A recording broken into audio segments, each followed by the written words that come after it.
Hello friends, starting with the revision of Business Trust chapter. Business Trust is chapter 12 FA, BT we call it as. Couple of sections applicable. This was introduced with effect from 1st October 14 by Modi government. This chapter works on the concept of collective investment scheme.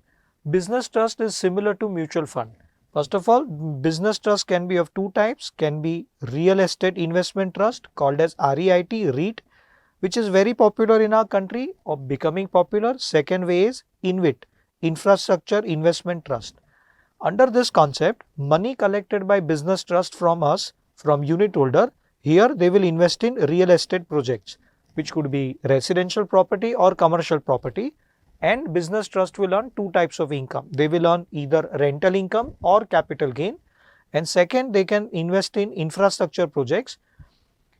They can purchase the shares of infrastructure companies or they can themselves invest in infrastructure projects.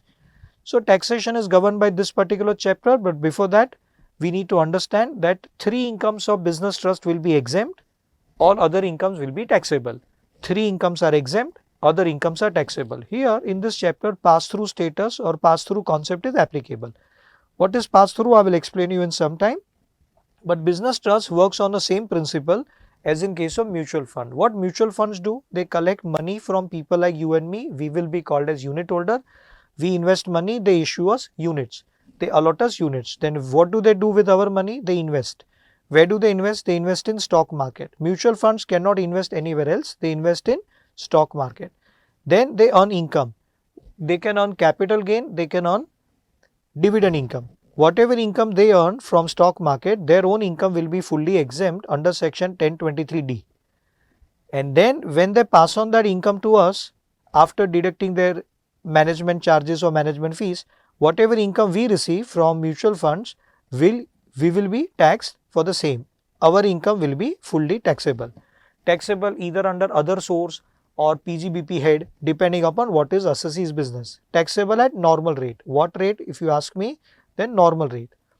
However, this is the story of mutual fund. Business trust works on the same concept or same principle. Investment in stock market, from that they will earn capital gain or dividend income, which will be exempt for mutual fund. In our hands, when they pass it on, we will be taxed at normal rates. Now coming to business trust will also raise funds from people like you and me, investors. We will be called as unit holders. We will be allotted with units, and then our money will be invested either in real estate projects or will be invested in infrastructure projects, and then whatever income business trust would earn, out of them three types of incomes are exempt, all other incomes are taxable. And here for mutual fund everything is exempt, therefore everything from mutual fund is taxable for unit holder. Here it is not like that. Certain incomes for business trust, certain incomes are exempt, then when they pass it on to investor or unit holder, for unit holder it will be taxable, and certain other incomes are taxable for business trust. If taxable for business trust, when passed it on to unit holder, for unit holder it will be exempt. Idea is that any one of them will pay the tax. Okay, this has opened up the avenues for people like you and me to invest in real estate projects with a small quantity of investment. Imagine you want to invest 1 lakh rupee in real estate project. You cannot invest 1 lakh rupee, you have to buy the whole property. But now you will be able to invest, okay, and also utilize the expertise of professional people appointed by business trust. Income of business trust mostly will be exempt, and when exempt, when they pass it on to investor, for investor it will be taxable. Taxable at normal rates under the head IFOS or PGBP. Two types of business trust, REIT and InvIT. But how the structuring takes place? Business trust has to be registered with SEBI. Whosoever wants to create a business trust has to first of all float an Indian company. Indian company will be called as special purpose vehicle. So first of all there will be shareholders. For example, Mr. X, Mr. Y, Mr. Z, 2-3 people combined together, they will float Indian company. Indian company will be called SPV, special purpose vehicle. Then Indian company will sponsor the business trust. In technical language we say sponsor, our layman language, create. Indian company will set up business trust. Why is it like this? We don't know. Then once created, then as per SEBI law, business trust is supposed to acquire more than 50% shares of this Indian company which created it. Meaning thereby business trust is supposed to acquire controlling interest in the Indian company. So first of all, business trust will approach public will be investor, public will invest their funds, business trust will allot them units. And then business trust will approach the shareholders, Mr. X, Mr. Y, Mr. Z, that please whatever shares you are having of this company, give it to us. Shareholders will give away the shares to business trust, but not in return of consideration. As a consideration, what they will receive will be units of business trust. So there are two types of units which are allotted to general public upon investment against money, and second type of units are those units which are allotted to shareholders of special purpose vehicle against shares of special purpose vehicle.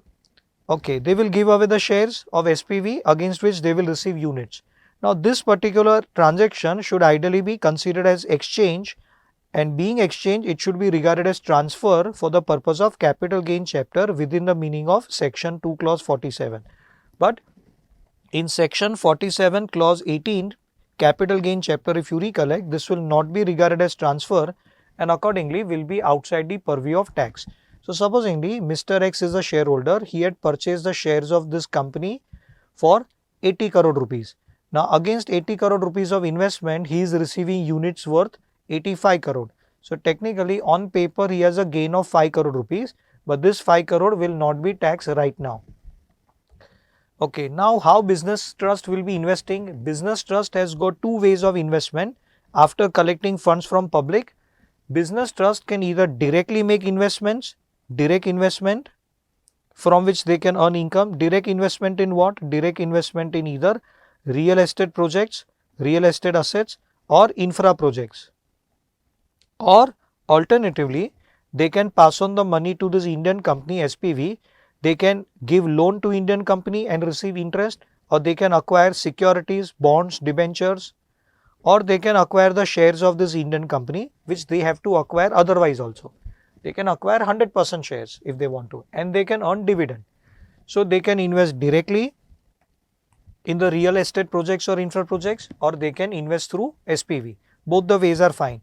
Supposingly they invest through SPV, then what are the different options? First option, they can give loan to SPV. Apart from acquiring controlling stake, they can give loan and then SPV will give them interest. This income will be exempt in the hands of business trust. Interest received from Indian company SPV will be exempt under 1023 FC subclause A.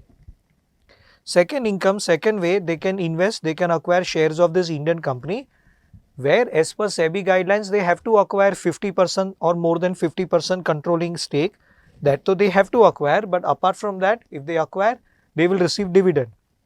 Dividend, if it is received from special purpose vehicle, then it will be exempt under 1023 FC subclause B.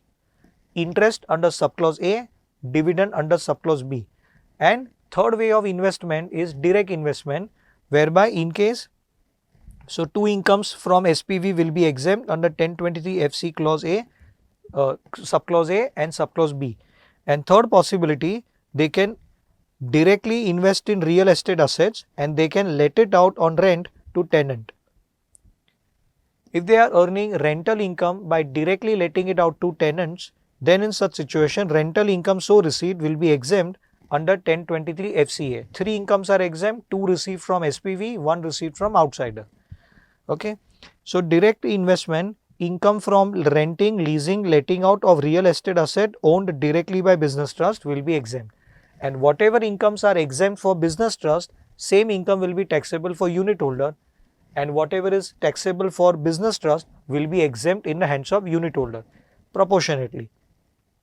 So 115 UA is the main section of this chapter. Remaining sections are part of other chapter, 1023 FC subclause A, subclause B, 1023 FCA and all TDS related sections, which are all part of different chapters like TDS chapter, exempt income chapter. This chapter contains only 115 UA, which is the main section, which talks about pass-through status. What does that mean? It means whatever income is passed on by business trust to investors, unit holder, will be of the same nature and in the same proportion, that is same percentage.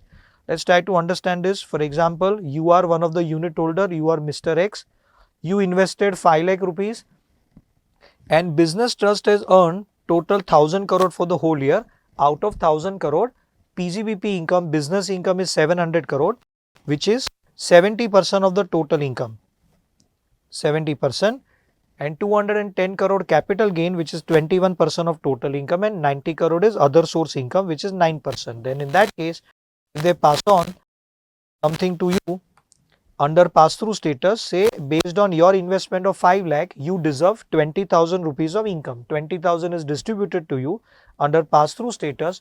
That 20,000 will be deemed to be of the same nature, in the same proportion as in the case of, or as in the hands of business trust. So in your hands, what will happen? In your hands also, whatever you have received, out of that, whatever you have received, 70% will be PGBP income, that is 14,000, 70% of 20,000. 4,200 will be capital gain, which is 21% of 20,000, and 9% of total income, 9% of 20,000 will be 1,800, will be other source income. Now that is one thing. Now out of this, what is taxable and what is exempt for you will depend upon what is exempt for business trust. Okay. Now pass through. Subsection 2 says that whatever income is exempt in the hands of business trust, 3 incomes are exempt, all remaining incomes will be taxable as per rate given here. What rate? All remaining incomes, if remaining income is long-term capital gain covered by section 112 or 112A, though 112A is not mentioned here, special long-term capital gain arising from transfer of equity shares of a company, units of business trust or units of equity oriented fund, or it is special short-term capital gain, then these 3 incomes will be taxable as per rates given in these 3 sections. All other incomes will be either exempt or taxable. If taxable, then will be taxable at MMR, maximum marginal rate of tax, which is 42.744%. How did we derive 42.744? It is the highest rate of tax applicable for individual, 30%, plus highest rate of surcharge applicable for individual, 37%, and highest rate of health and education cess applicable to individual. Effective rate will be 42.744%. Clear? Okay. Now 115 UA3, it says again, it says that certain incomes which are taxable in the hands of business trust will be exempt in the hands of unit holders, and whatever is exempt for business trust will be taxable in hands of unit holder. But for unit holder, it will be taxed at the normal rate.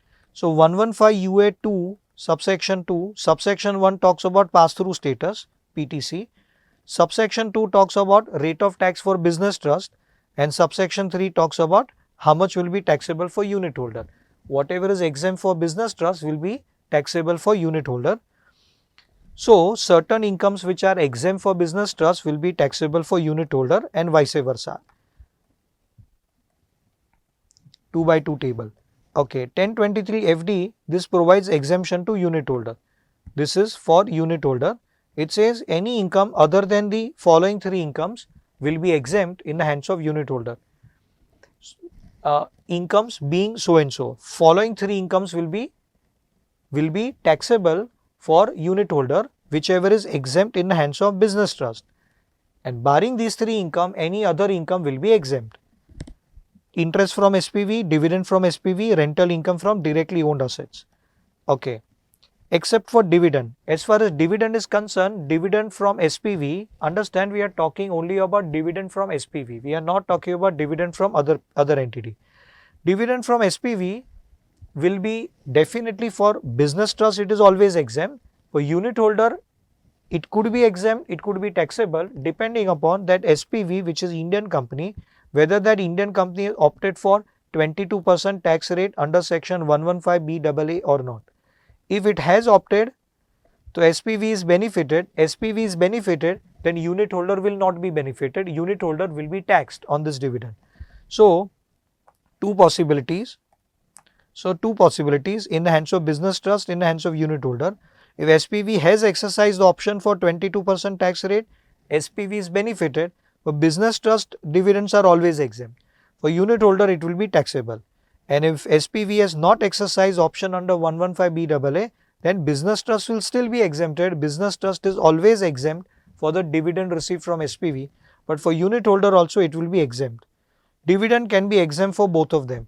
as compared to what we discussed here, that whatever income is exempt for you business trust should be taxable for unit holder, but for dividend from SPV, income dividend could be exempt for both of them. How possible? So it depends upon SPV has opted for 115BAA section or not. Okay, so for business trust is always exempt. For unit holder, it can be taxable. So if SPV is benefited, SPV has taken benefit, then unit holder will not get the benefit, unit holder will be taxed. SPV has not taken benefit, SPV has not taken, then unit holder will get the benefit. SPV has taken benefit, unit holder will not get the benefit. It is very straightforward. Are you clear about this? So, in case business trust, what will happen is, conclusion of the story, 1023 FCA, what will happen for business trust, what will happen to unit holder? What is 1023 FCA? Interest from SPV, interest on loan, interest on security. For business trust, it will be exempt, therefore, unit holder it will be taxable. 1023 FC subclause B, dividend from SPV. Dividend from SPV exempt for business trust, therefore taxable for unit holder. For unit holder, it will be taxed as per normal rate.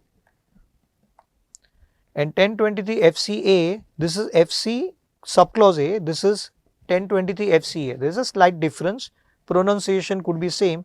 This is rental income from directly owned assets. Rental income from directly owned real estate assets. Again, exempt for business trust will be taxable for unit holder. Only these three incomes are exempt and these three incomes are taxable for unit holder. Exempt for business trust, taxable for unit holder. Barring this, everything else will be taxable for business trust and will be exempt for unit holder. All other incomes other than the above, taxable for business trust, exempt for unit holder, exempt under 1023 FD, fixed deposit. Which incomes? So answer, if it is covered by section 111A, special STCG, then will be taxable in the hands of business trust. If transferred up to 22nd July 2024, then taxable at 15% rate. Transferred on or after 23rd July 24, then 20%. Will be exempt in the hands of unit holder. If it is LTCG, section 112A, for which there is no clarification available, special long-term capital gain, but we assume that government has erroneously missed it out, then this income will be taxable for business trust. Taxable at what rate? Taxable as per rate given here, exceeding first 1,25,000, whatever is the rate applicable for us or applicable to us, same will be the rate applicable for business trust. Earlier it was taxed at 10%, now will be taxed at 12.5% without indexation if transferred on or after 23rd July 24. Will be exempt for unit holder. Next income is normal long-term capital gain. Section, I'll write one line below. Section next is 112 normal LTCG. Normal LTCG and special LTCG both are taxed at the same rate. Earlier were taxable at 20% up to 22nd July 24. Now taxable at 12.5% if transferred on or after 23rd July 24. It's just that difference between these two is that here you have first 1,25,000 exempt and in 112 normal LTCG there is no exemption. Accordingly will be exempt for unit holder. And any other income other than these three, other income will be taxable for business trust at MMR 42.744% will be exempt for unit holder. Okay, this chart is the most important. Once you have understood this, you can handle any question. All questions, whatever questions that have come in the exam have all been based on this chart. This chart will suffice. Only this chart if you do, it will suffice. You can take a screenshot if you want to. You can pause the video and take the screenshot. Okay, so that is what I have mentioned here. Okay, now one new point introduced with effect from AY 24-25 last year, 56 subsection 2 clause 12. 56 subsection 2 clause 12 is a part of income from other source chapter. It says that if business trust makes payment to unit holder and that amount is towards the capital invested, just like buyback of shares. Meaning thereby business trust and unit holder, business trust is paying to unit holder such an amount which is neither exempt income for business trust nor is it one of the taxable income. Neither exempt income nor taxable income. Three incomes are exempt for business trust, everything else is taxable, ideally at MMR. Whether it is exempt or taxable for business trust is not paying out of his regular income. That means business trust is paying out of capital. Then in such situation, 56 subsection 2 clause 12 IFRS chapter, which we had kept pending, then it will be called as specified sum will be taxable in the hands of unit holder as per formula A minus B minus C. If it is negative, then assume it to be 0. What is A? A means amount paid by business trust.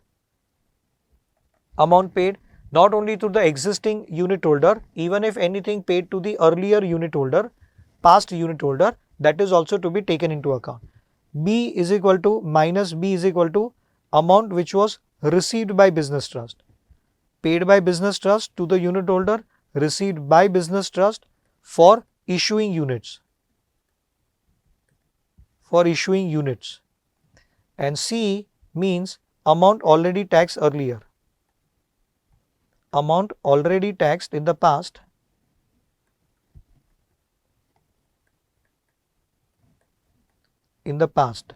This 56 subsection 2 clause 12 is not that important because earlier, prior to introduction of this, many business trusts were doing this to avoid taxation.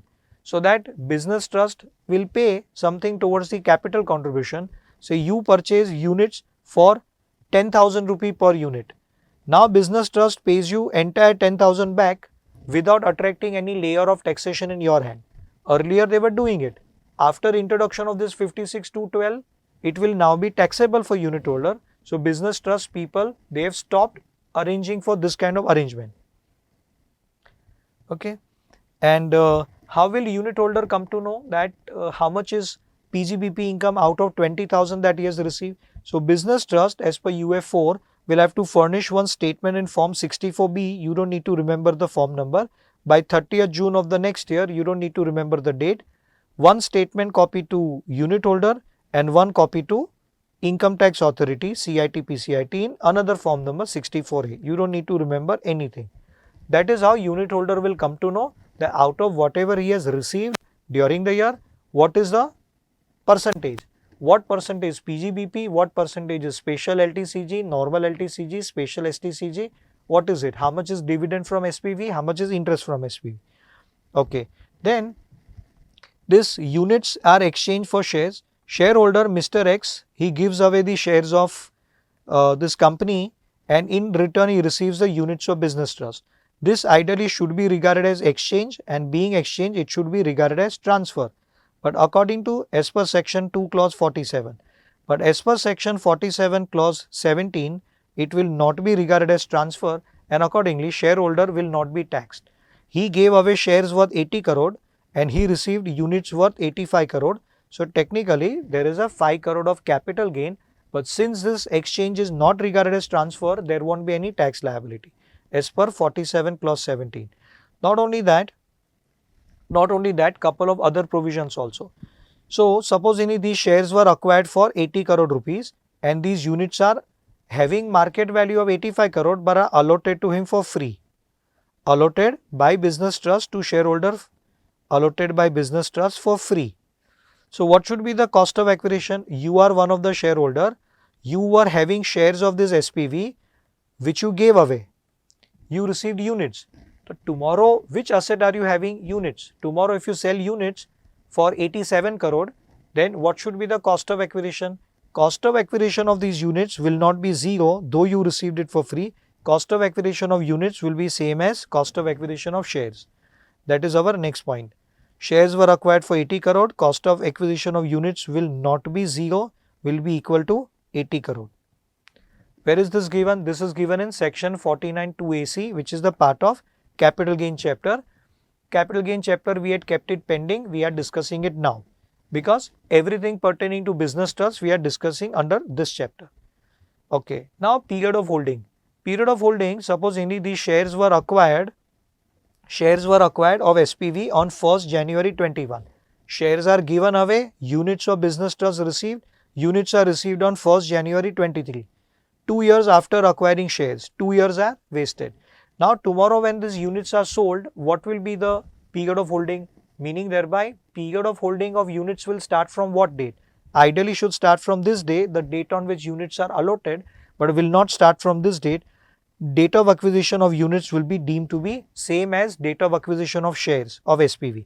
Explanation to section 2 clause 42A, this particular date. So that 2 years time gap, 1st January 21 till 1st January 23, 2 years will not be wasted, will be counted in the period of holding of units. Okay, this is given an explanation to section 2 clause 42A. And there are two types of units. Units type 1 which are allotted to investors who have given money, and type 2 units which are allotted to shareholders of SPV who did not pay any money, who gave shares of SPV. Okay, whether type 1 units or type 2 units, whenever they are transferred, such units will be, if there is a long-term capital gain, then it will be covered by section 112A. As per 112A, exceeding first 1,25,000 of gain will be taxable in the hands of unit holder, whosoever transfers the unit. Now we are not talking about business trust. Now we are talking about unit holder. You are the unit holder, you are having units of business trust. Tomorrow when you transfer for let's say 87 crore, then cost of acquisition will be 80 crore for these units. Period of holding will start from 1st January 21. But what will happen to the long-term capital gain will be taxed at 12.5% if transferred on or after 23rd July 24, or taxable at 10% rate if transferred up to 22nd July 2024. And in case instead of long-term capital gain, if there is a short-term capital gain from either type of units, unit type 1 or units type 2, then short-term will be taxed as per 111A, 111A at the rate of 15% if transferred up to 22nd July or 20% if transferred on or after 23rd July 24. Okay, 139(4)(e) filing of IT return will be mandatory for business trust. And now TDS.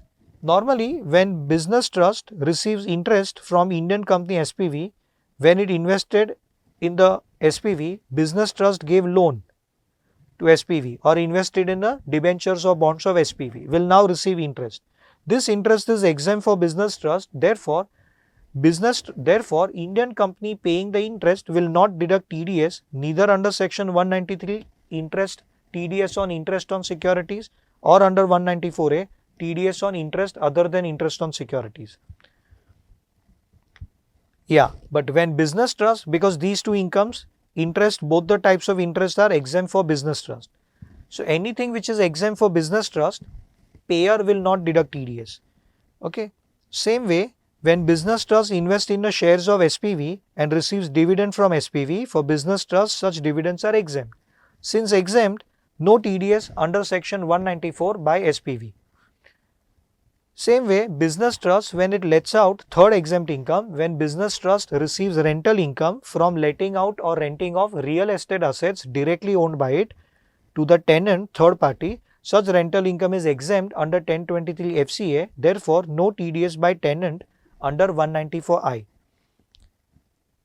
So, neither SPV nor tenant, nobody will deduct TDS on those three incomes which are exempt for business trust naturally, right? However, when business trust passes on these incomes, interest or rental income, when business trust passes it on to unit holder, for unit holder it is taxable.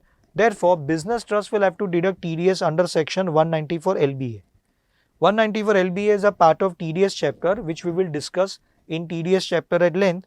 But right now, for the time being, rate of TDS under 194 LBA will depend upon the residential status of payee. Payee could be, that is, unit holder. Unit holder is non-resident or foreign company. Only three incomes are taxable for unit holder.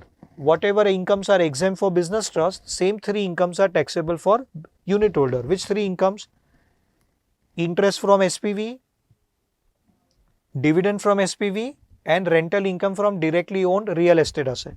On these three incomes, if payee, unit holder is non-resident or foreign company, then interest from SPV when passed on to unit holder business trust will deduct 5% TDS, of course, plus surcharge plus health and education cess. If it is dividend from SPV and SPV has opted for 115BAA, then dividend is taxable, then 10%. And at the rate in force in case of rental income from real estate assets directly owned by business trust, being REIT. This will be taxed at the rate in force, and rate in force means what? Means rate given in Finance Act. What is the rate given in Finance Act? If it is foreign company, then Finance Act rate, which was 40% till last year, from this year onwards it is brought down to 35%. And if it is other non-residents, then the rate of TDS will be 30%. Rate in force means 30%. 30% will be taxable in the hands of non-resident as per slab rates. But when it comes to TDS, TDS will be at a flat rate of 30% plus surcharge plus health and education cess. And if unit holder is resident, then 10%. Resident and 10%. Then one more TDS section applicable for business trust. Business trust will have to deduct TDS under two sections, 194 LBA while paying to unit holder, or 194 LBC while paying interest on funds borrowed from outside India. If Indian company or business trust as per 194 LC, which we had discussed in special rates of tax chapter, which we are discussing here, it will be discussed once again when we come to TDS revision.